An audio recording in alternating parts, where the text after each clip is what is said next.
சமூகத்தில் வாழ்கின்றவன் உம் அன்பையே நம்புபவன். நானும் அபிஷேக ஒலிவ மரம், உம் ஆலயத்தில் நடப்பட்டவன், உம் சமூகத்தில் வாழ்கின்றவன், உம் அன்பையே நம்புபவன். உம் வசனம்தான் பசியாற்றும் உணவு, உம் பிரசன்னம்தான் தாகம் தீர்க்கும் தண்ணீர். உம் வசனம்தான் பசியாற்றும் உணவு, உம் பிரசன்னம்தான் தாகம் தீர்க்கும் தண்ணீர். நீரே என் வெளிச்சமும் மீட்புமானி, நீரே என் ஜீவனின் பலனானி. நீரே என் வெளிச்சமும் மீட்புமானி, நீரே என் ஜீவனின் பலனானி. நானும் அபிஷேக ஒலிவ மரம், உம் ஆலயத்தில் நடப்பட்டவன், உம் சமூகத்தில் வாழ்கின்றவன், உம் அன்பையே நம்புபவன். காப்பாற்றும் காவலர் நீரே, அயராது நீர் பாய்ச்சுவீரே. என்னை காப்பாற்றும் காவலர் நீரே, அயராது நீர் பாய்ச்சுவீரே. என் தேவைகள் யாவையும் சந்திப்பவரே, எந்த சேதமும் இன்றி காப்பவரே. என் தேவைகள் யாவையும் சந்திப்பவரே, எந்த சேதமும் இன்றி காப்பவரே. நானும் அபிஷேக ஒலிவ மரம், உம் ஆலயத்தில் நடப்பட்டவன், உம் சமூகத்தில் வாழ்கின்றவன், உம் அன்பையே நம்புபவன். பலன் தரும் புகலிடம் நீரே, உம்மில் வேரூன்ற கிருபை செய்வீரே. பலன் தரும் புகலிடம் நீரே, உம்மில் வேரூன்ற கிருபை செய்வீரே. மலர்ந்திடுவேன் நான் கனி கொடுப்பேன், உலகமெங்கும் நான் பலன் கொடுப்பேன். மலர்ந்திடுவேன் நான் கனி கொடுப்பேன், உலகமெங்கும் நான் பலன் கொடுப்பேன். நான் அபிஷேக ஒலிவ மரம், ஆலயத்தில் நடப்பட்டவன், சமூகத்தில் வாழ்கின்றவன், உம் அன்பையே நம்புபவன். ஒரு முறை பாடுவோமா? பலன் தரும் புகலிடம் நீரே. அவர்தான் நமக்கு பலன், அவர்தான் நமக்கு புகலிடம். அவர் நிச்சயமாகவே நம்மை நம்முடைய வாழ்க்கையிலும் நம்முடைய ஊழிய பாதையிலும் மலரச் செய்கிறவராயிருக்கிறார். மலரச் செய்கிறது என்றால் என்ன? ஆசீர்வாதமாக கனி தரக்கூடியவர்களாக. பலன் தரும் புகலிடம் நீரே, உம்மில் வேரூன்ற கிருபை செய்வீரே. மலர்ந்திடுவேன் நான் கனி கொடுப்பேன், இந்த உலகமெங்கும் நான் பலன் கொடுப்பேன். மலர்ந்திடுவேன் நான் கனி கொடுப்பேன், இந்த உலகமெங்கும் நான் பலன் கொடுப்பேன். நானும் அபிஷேக ஒலிவ மரம். நீங்க ஒரு அபிஷேக ஒலிவ மரம், ஆலயத்தில் நடப்பட்டவன், வாழ்கின்றவன்,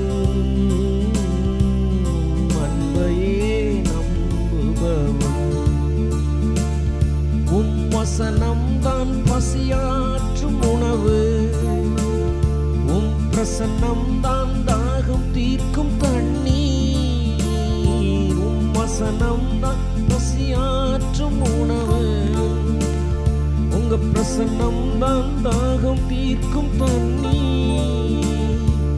நீரே என் வெளிச்சமும் மீட்புமானி. நீரே என் ஜீவனின் பலனாய்.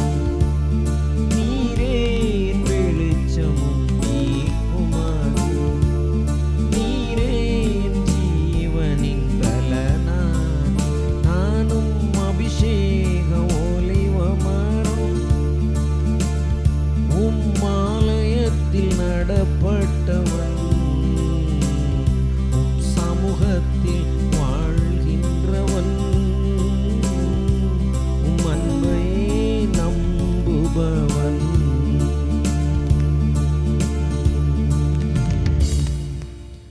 குட் ஸ்டார்ட் மூலமாக ஒவ்வொரு நாளும் கிறிஸ்துவுக்குள் நாம் யார் என்று நாம் தியானித்து கொண்டே வருகிறோம் அல்லவா?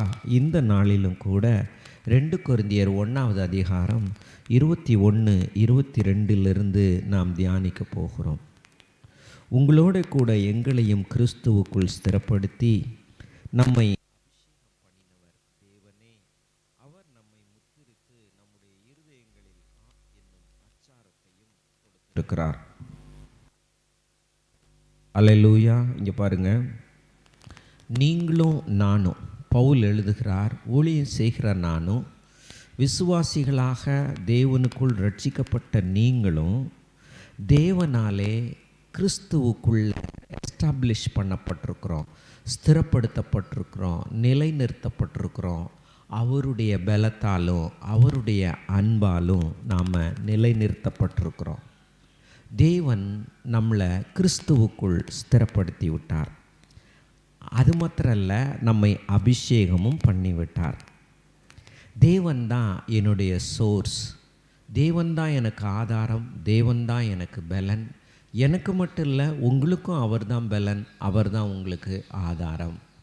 ஆகவே உங்களுக்கும் எங்களுக்கும் ஒரு பெரிய நம்பிக்கை இருக்கிறது. கிறிஸ்துவுக்குள் நாம் ஸ்திரப்படுத்தப்பட்டிருக்கிறோம், கிறிஸ்துவுக்குள் நாம் அபிஷேகம் பண்ணப்பட்டிருக்கிறோம். அது மாத்திரமல்ல, அவர் நம்மை முத்திரித்து நம்முடைய இருதயங்களில் ஆவி என்னும் அச்சாரத்தையும் கொடுத்திருக்கிறார். தேவன் நம்முடைய இருதயங்களில் பரிசுத்த ஆவியானவரை அனுப்பி ஒரு டெபாசிட் பண்ணியிருக்கிறார், அச்சாரத்தை கொடுத்திருக்கிறார், உறுதிப்படுத்தி இருக்கிறார். பரிசுத்த ஆவியானவர் கேரண்டராக நமக்குள்ள அவர் உத்தரவாதியாக அவர் வந்திருக்கிறார். நாம் கிறிஸ்துவுக்குள் அவருக்கென்று அவருக்கு சொந்தமானவர்களாக தேவன் நம்மளை ஐடென்டிஃபை பண்ணிவிட்டார், முத்திரித்து விட்டார். இது எவ்வளோ ஒரு மகத்தான காரியம் பார்த்தீங்களா? உங்களுக்கு புரியுதா நான் சொல்கிறது? இன்றைக்கி நான் சொல்ல வர காரியம் ஒன்றே ஒன்று.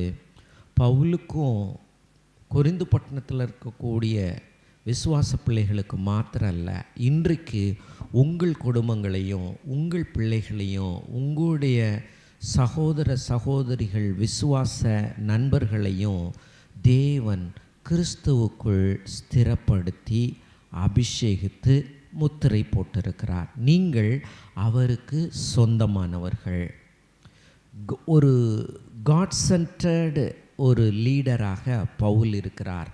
நீங்களும் கூட குடும்பத்தில் தலைவராக இருந்தீங்கன்னா, தேவனை மையமாக நான் தேவனுக்கு சொந்தம், தேவன் என்னை வேறு பிரித்திருக்கிறார், அபிஷேகித்திருக்கிறார், முத்திரை போட்டிருக்கிறார், நான் அவருக்கு சொந்தம், என்னுடைய சோர்ஸ் எல்லாம் அவர் அபிஷேகித்திருக்கிறார். என்ன அவர் ஸ்டெபிலிட்டியாக இந்த கிறிஸ்தவ வாழ்க்கையில் ஒரு நிலைத்து நிற்கக்கூடிய கிருபைகளை அவர் எனக்கு தருகிறார் என்று நீங்கள் விசுவாசிப்பீர்களானால், இந்த விசுவாசம் உங்களுடைய வாழ்க்கையின் பிஹேவியர்ஸை மாற்றிடும், உங்களுடைய குணாதிசயங்களை மாற்றும், உங்களுடைய அந்த நடக்கைகளை மாற்றும், உங்களுடைய தீர்மானம் எடுக்கிற காரியங்களில் அது இன்ஃப்ளூயன்ஸ் ஆகி கிறிஸ்துவுக்குள்ள அற்புதமான தீர்மானங்களை முடிவெடுத்து கிறிஸ்துவை மையப்படுத்தி மகிமைப்படுத்துவீங்க. அவர் உங்களுக்குள்ளே இருந்து காரியம் நடப்பிக்கும்படி நீங்கள் ஒப்பு கொடுப்பீங்க. கிறிஸ்துவுக்குள் கர்த்தர் அற்புதமான ஒரு ரெஸ்பான்ஸை, ஒரு மாறுதரத்தை உங்களுக்குள்ளேருந்து தேவன் உருவாக்கி அப்படியே அவருடைய பர்பஸ்க்காக, அவருடைய நோக்கங்களுக்காக தேவன் நிறைவேற்ற வல்லவராயிருக்கிறார். You are anointed by God in Christ for the specific purpose. Pavul சொல்லுகிறார், ஒரு குறிப்பிட்ட நோக்கங்களுக்காக, திட்டங்களுக்காக கர்த்தர் எங்களை அபிஷேகித்தார், உங்களையும் அபிஷேகித்தார். நீங்கள் தான் you are going to be a witness for this world. இந்த உலகத்துக்கு நீங்கள் சாட்சியாக இருக்க போகிறீங்க அப்படின்னு அவர் சொல்லுகிறார். திருச்சபை மக்களை பார்த்து அவர் எழுதுகிறார், நம்ம ஆதாரம் கர்த்தர், அவர் தான் உங்களுக்கு ஆதாரம், அவருடைய வசனம்தான் உங்களை பசியாற்றும், நீங்கள் அவருக்குள்ளே தான் வேரூன்றி கட்டப்பட்டு வருகிறீர்கள். ஆகவே கர்த்தருக்கு சொந்தமானவர்களாக அடையாளப்படுத்தப்படுகிறதை நாம் இங்கு வேதத்திலே வாசிக்கிறோம். உங்களுடைய ஐடென்டிட்டி மார்க் என்னன்னு பார்த்தீங்களா? உங்களுடைய ஐடென்டிட்டி என்னன்னு புரியுதா உங்களுக்கு? உங்களுடைய ஐடென்டிட்டி என்ன? கிறிஸ்துவுக்குள் நீங்கள் அபிஷேகம் பண்ணப்பட்டவர்கள், ஸ்திரப்படுத்தப்பட்டவர்கள், முத்திரை போடப்பட்டவர்கள். இந்த எண்ணத்தோடு கூட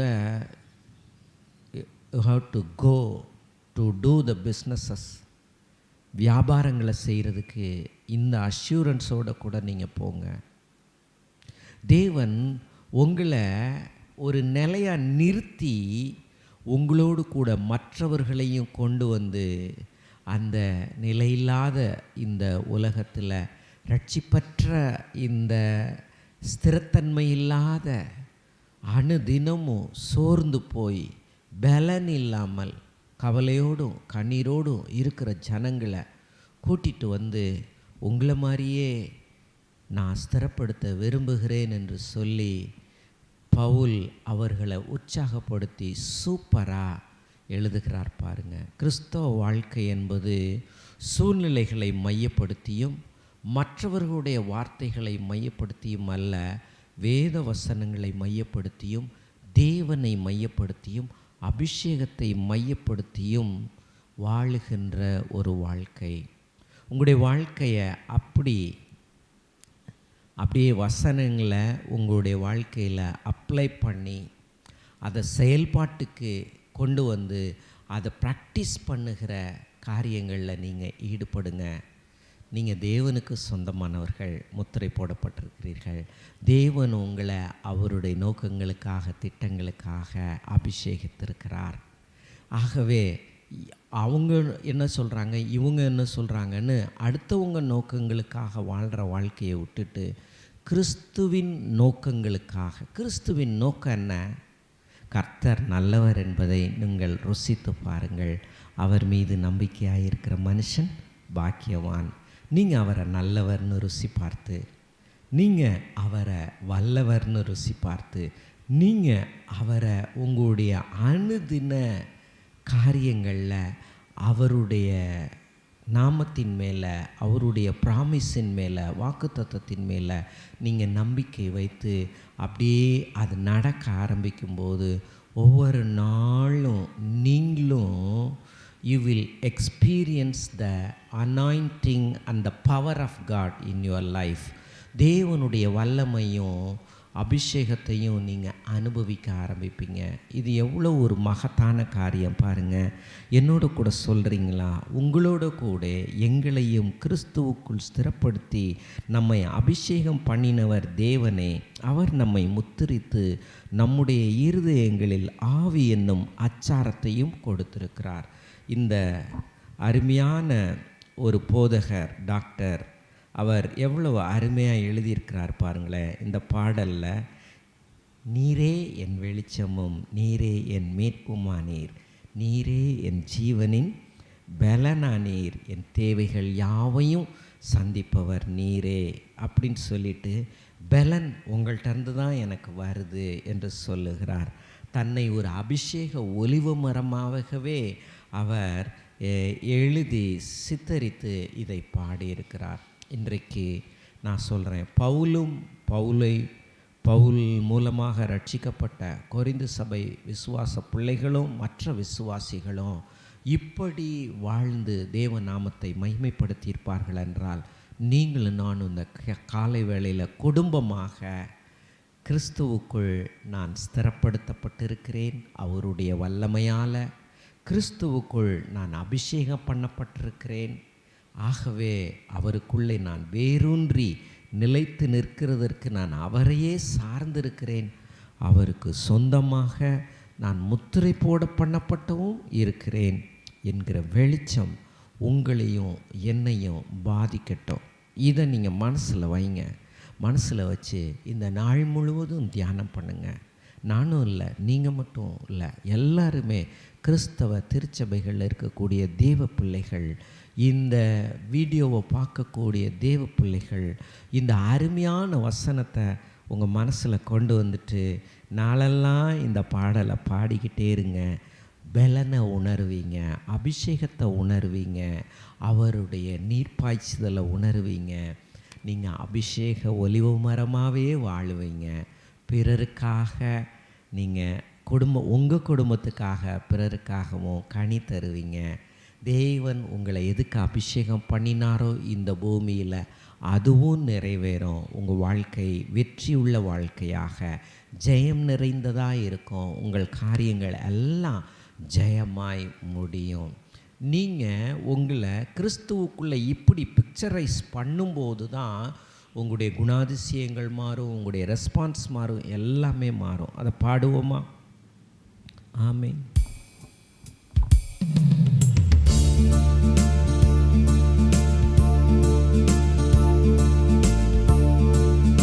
அபிஷேக ஒலிவ மரம் உம்மாலயத்தில் நடப்பட்டவன், ஸ்திரப்படுத்தப்பட்டவன், உம் சமூகத்தில் வாழ்கின்றவன், உம் அன்பையே நம்புபவன். அபிஷேக ஒலிவ மரம், நான் அபிஷேகிக்கப்பட்டவன், உம் ஆலயத்தில் நடப்பட்டவன், ஸ்திரப்படுத்தப்பட்டவன், உம் சமூகத்தில் வாழ்கின்றவன், உம் அன்பையே நம்புபவன். உம் வசனம் தான் பசியாற்றும் உணவு, உம் பிரசன்னம் தான் தாகம் தீர்க்கும் தண்ணீர். உம் வசனம் தான் பசியாற்றும் உணவு, உம் பிரசன்னம் தான் தாகம் தீர்க்கும் தண்ணீர். நீரே என் வெளிச்சமும் மீட்புமானி, நீரே என் ஜீவனின் பலனானி, நீரே என் வெளிச்சமும் மீட்புமானி, நீரே என் ஜீவனின் பலனானி. நானும் அபிஷேக ஒலிவ மரம் உம் ஆலயத்தில் நடப்பட்டவன், சமூகத்தில் வாழ்கின்றவன், உம் அன்பையே நம்புபவன், உம் அன்பையே நம்புபவன். நாம் ஜெபிப்போம். பரலோக பிதாவே, உம்மை துதிக்கிறோம். இந்த அருமையான கால வேளையில் கிறிஸ்துவுக்குள் நாங்கள் அபிஷேகிக்கப்பட்டு ஸ்திரப்படுத்தப்பட்டு இயேசுப்பா முத்திரை போடப்பட்டிருக்கிறோம் என்கிற உணர்வோடு ஒவ்வொரு நாளும் சிந்திக்க, யோசிக்க, செயல்பட, நடந்து கொள்ள, கர்த்தாவே காரியங்களை செய்ய இன்னமும் தேவனுடைய பலத்தாலே கர்த்தாவே நாங்கள் எங்களுடைய கிறிஸ்தவ வாழ்க்கையின் ஓட்டத்தை ஓட ஒவ்வொருவருக்கும் இதை பார்த்து கொண்டிருக்கிற அற்புதமான தேவ பிள்ளைகள் ஒவ்வொருவருக்கும் நீங்கள் நிறைவேற்றி தருகிறதற்காக நன்றி. அவங்களுடைய காரியங்கள் கிறிஸ்துவுக்குள்ளாக ஸ்திரப்படுத்தப்பட்டு ஜெயமாய், ஆரோக்கியமாய், பலனாய், சமாதானமாய் முடிவதாக. அவருடைய எல்லா விதமான சோர்வுகளும், பயங்களும், எல்லா விதமான சந்தேகங்களும், வேதனைகளும் இயேசுவின் நாமத்தினால நீங்குவதாக. வேத வசனத்திலிருந்தும் கர்த்தரிடத்திலிருந்தும் அபிஷேகத்திலிருந்தும் நாங்கள் அவருக்கு சொந்தமானவர்கள் என்ற அடையாளத்தை உடையவர்களாக இருந்து காட் சென்டர்ட் லைஃப்பை வாழ கிருபை செய்வீராக. ஒவ்வொருவருக்கும் நீங்கள் அப்படி செய்கிறீங்க. எங்கள் வாழ்க்கை நாளுக்கு நாள் கிறிஸ்துவுக்குள்ள மறுரூபப்படுகிறதற்காக நன்றி. இயேசுவின் நாமத்தில் பிதாவே, ஆமென். கிறிஸ்துவுக்குள் நீங்கள் அபிஷேகிக்கப்பட்டவர்கள், ஸ்திரப்படுத்தப்பட்டவர்கள், முத்திரை போடப்பட்டவர்கள். God bless you.